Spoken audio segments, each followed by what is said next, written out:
Que se cache-t-il derrière une pièce de 2 euros?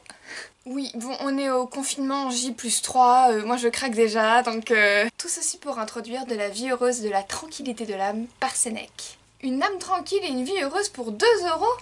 Je suis allée interroger Sénèque, je vais lui demander des petits conseils pour mieux vivre cette retraite imposée ce confinement. Alors tout d'abord, bonjour. J'ai donc un prix pour votre civilisation, vous êtes tous confinés chez vous. Ce qui est plutôt ballot parce que moi, ma philosophie, c'est plutôt de dire que l'homme n'est heureux que dans le mouvement. Ah oui, non mais là, clairement, Sénèque, c'est pas le moment de nous dire ça.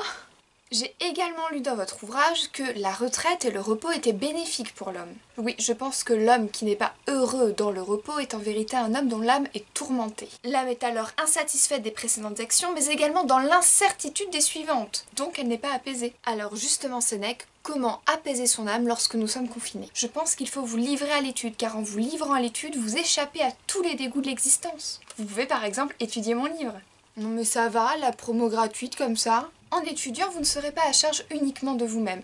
Vous apprendrez et ce faisant, vous ferez beaucoup d'amis. Tout homme de bien voudra vous connaître, car la vertu, quoique obscure, ne demeure jamais cachée. Autrement dit, cela se saura que vous êtes un érudit et donc que vous serez utile au reste de la société. D'accord, donc je note votre premier conseil Sénèque, c'est de s'instruire durant cette retraite forcée.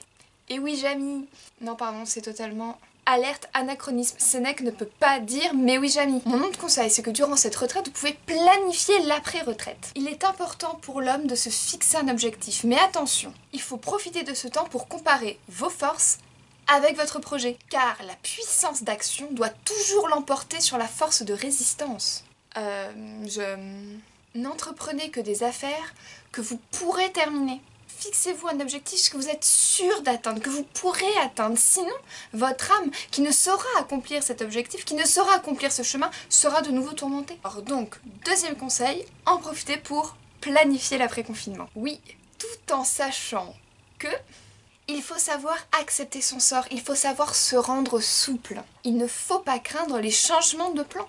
Attention toutefois à ne pas contrebalancer dans la légèreté qui selon moi est un vice. Or, le vice est essentiellement ennemi de notre repos. Je l'écris dans le livre, selon moi le vice est infini dans ses variétés mais uniforme en son résultat, qui est celui de se déplaire à soi-même. Or, vous l'aurez compris, dans ma philosophie, l'âme doit se plaire à soi-même. Ok, donc, étudier, en profiter pour planifier la suite tout en sachant que la suite ne sera pas exactement comme dans nos plans, mais ne pas tomber dans la légèreté non plus.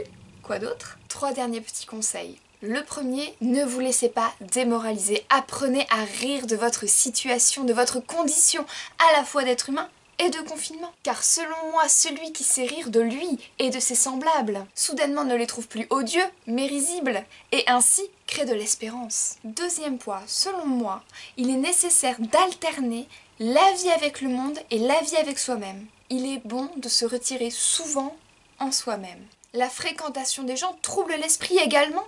Elle peut rouvrir des plaies qui ne sont pas totalement cicatrisées. Donc vous pouvez me croire, cette retraite, elle adoucira votre misanthropie.